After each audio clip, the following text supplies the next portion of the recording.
جو فطری اثر تھا، طبی اثر تھا، وہ مسئلہ کشمیر پر پڑا، اور مسئلہ کشمیر جو ہے ہمارا وہ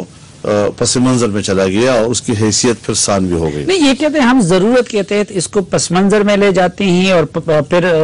سامنے لے آتے ہیں۔ کیا یہ حقیقت نہیں ہے کہ ملٹری اسٹیبلشمنٹ نے ان مسائل کو اور اس ایشو کو اپنی طاقت اور اپنی قوت میں اضافے کے لیے استعمال نہیں کیا؟ کشمیر کے موضوع کو پاکستان کی اسٹیبلشمنٹ نے بھی اور انڈیا کی اسٹیبلشمنٹ نے بھی دفع الوقت کے لیے استعمال کیا۔ جیسے آپ لوگ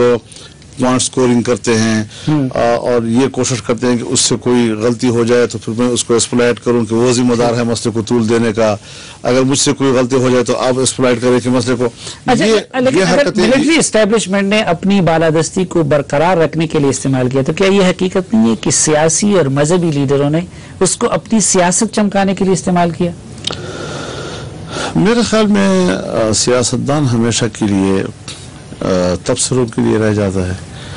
اور پھر گالیاں کھانے کے لیے رہ جاتا ہے، جبکہ پاکستان کے اندر بہرحال اس میں کوئی شک نہیں ہے کہ عوام کی ایک وابستگی قلبی اعتبار سے، فکری لحاظ سے ہے اس کے ساتھ جی،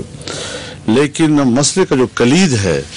وہ کلید بہرحال اسٹیبلشمنٹ کے ہاتھ میں ہے، اور وہی اس کے رخ کو تبدیل کرنا، اس میں شدت لانا، اس میں نرمی لانا، یہ تقریباً کمانڈ وہیں سے ہوتا ہے۔ اب ہمارے سامنے جو مسئلہ تھا کشمیر کمیٹی کے سامنے کہ جو چیز پس منظر میں چلی گئی تھی، جو چیز ہماری خارجہ پالیسی کا محور تھا اور اب وہ محور نہیں رہا ہے اور ہماری ترجیحات تبدیل ہو گئی ہیں، اس کو اب ہم دوبارہ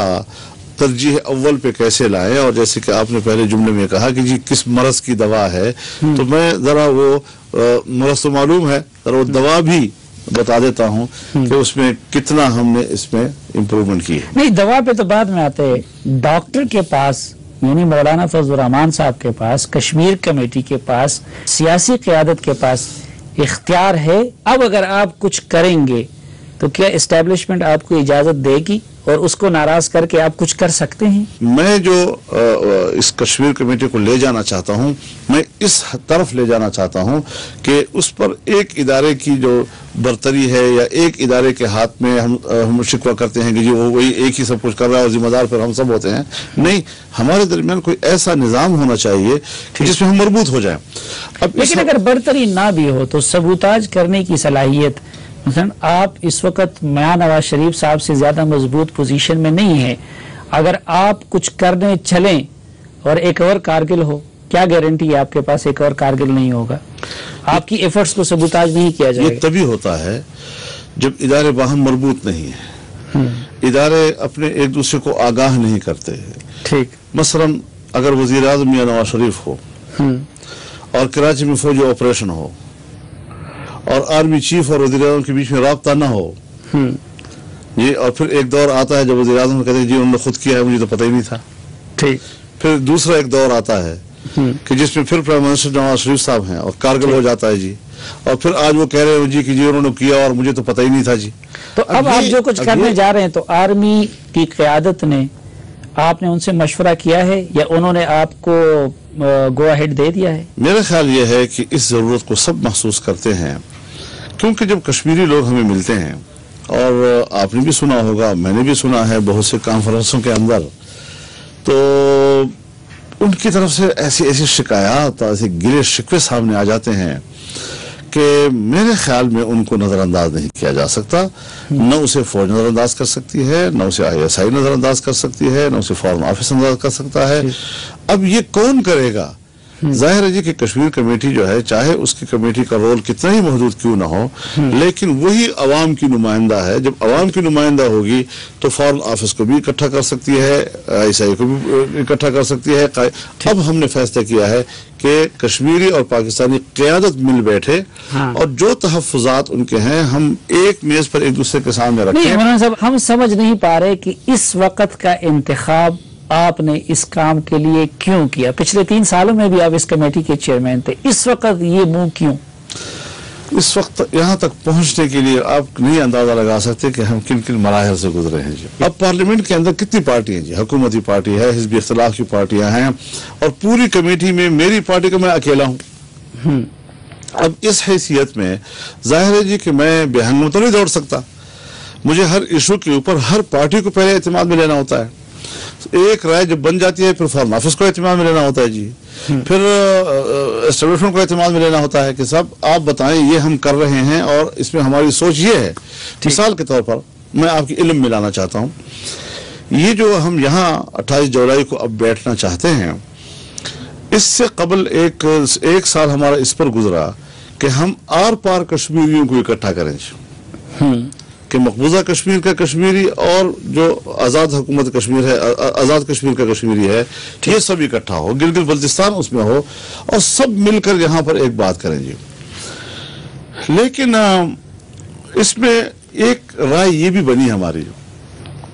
کہ مقبوضہ کشمیر میں وہ جماعتیں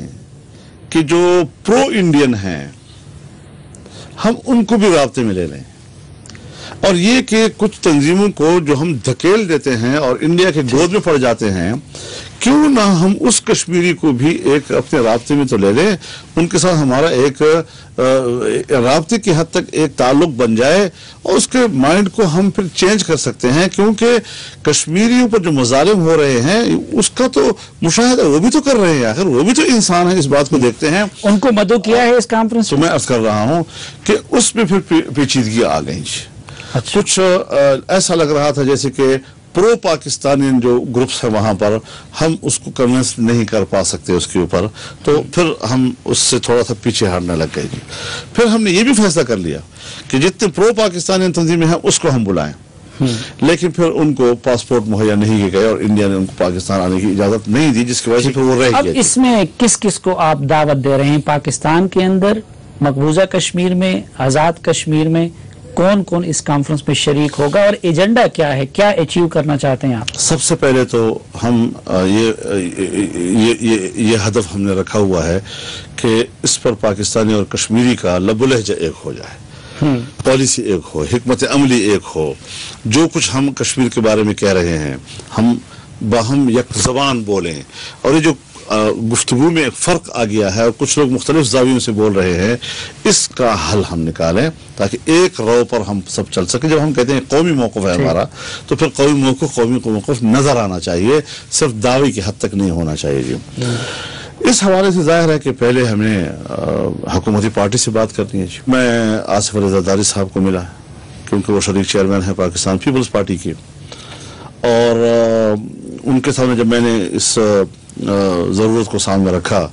تو انہوں نے تائید بخشی اور کہا کہ بہتر بات ہے جی. اس کے علاوہ پاکستان مسلم نون کے سربراہ میاں نواز شریف صاحب سے ملا ہوں جی, اور ماشاءاللہ انہوں نے بھی